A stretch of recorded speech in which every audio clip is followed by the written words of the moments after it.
Now we got to get back to the tragedy in Allen. Tonight, the community will come together at a vigil to honor the 8 people shot and killed at the premium outlets. This as folks wonder what will happen to the mall itself.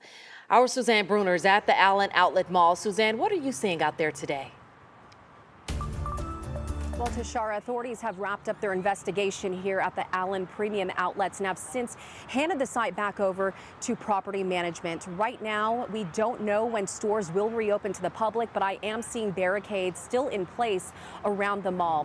I also saw people arriving here visiting the memorial before daylight this morning. Some came alone, others with loved ones. Some bent down on their knees in prayer. Others brought flowers and stuffed animals. Many wrote notes on the crosses for each individual.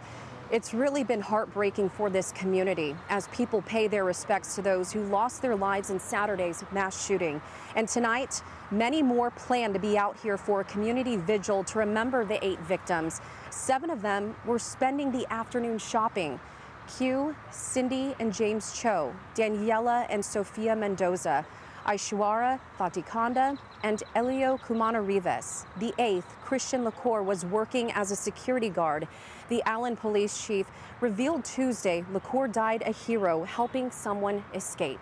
We now know more about Elio Cumana Rivas. He's a 32-year-old from Venezuela who is living in Dallas, and his brother told WFAA he always smiled and always lived with a positive word. Also today in Wiley, the school district is asking families to wear yellow in honor of sisters Daniela and Sofia Mendoza. Yellow was their favorite color. Both attended Cox Elementary School.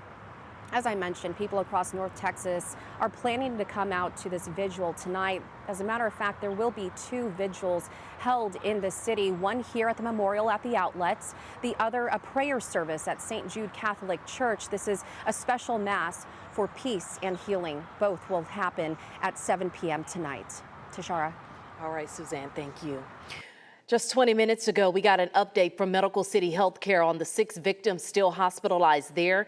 1 remains in critical condition, but the hospital says all are showing improvement.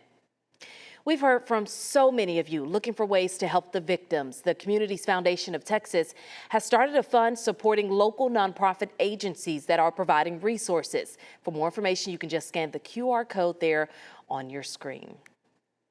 A Texas DPS director admitted it. The big question remains, why did the shooter open fire? While the motive still isn't all that clear, we have learned more about the suspect himself and the investigation. Chris Sadeghi reports.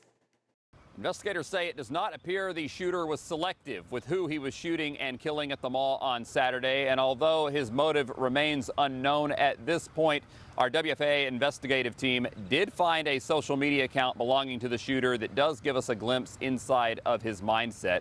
According to the press conference here at Allen City Hall on Tuesday, DPS said Mauricio Garcia struggled with mental illness and did have neo-Nazi ideology. And on a social media account that's also being reviewed by law enforcement, our investigative team found 3 years worth of posts that contained racist rants and Nazi imagery, including swastika tattoos. Other posts talked of being inspired by previous mass shooters. Then there were posts that showed pictures of the Allen Premium Outlets and details about what times the mall saw the largest crowds. And a suicide note posted the day of the shooting, but DPS was still not ready to say they discovered a clear motivation, at least not yet. We are trying to get into his computer and on social media and find out, whether he had anything that he'd publicized or been out. We're looking around, we're seeing what he's trying to find what we looked at and trying to get every the information we can. This is the ongoing part of the investigation. And in that suicide note posted on that social media page, the post talked about a battle with mental illness, adding that a psychologist would not have helped. In Allen, I'm Chris Sadeghi. Now back to you. All right, Chris, thank you. So where do we go from here? It's a question we'll be talking about this Friday in a WFAA special presentation. Action After Allen is an hour-long special where we'll discuss what, if anything, can be done to prevent more shootings. You can join us Friday at 7 p.m. on WFAA. We also want you to be a part of this. Scan that QR code on your screen, or you can call 214-977-6200.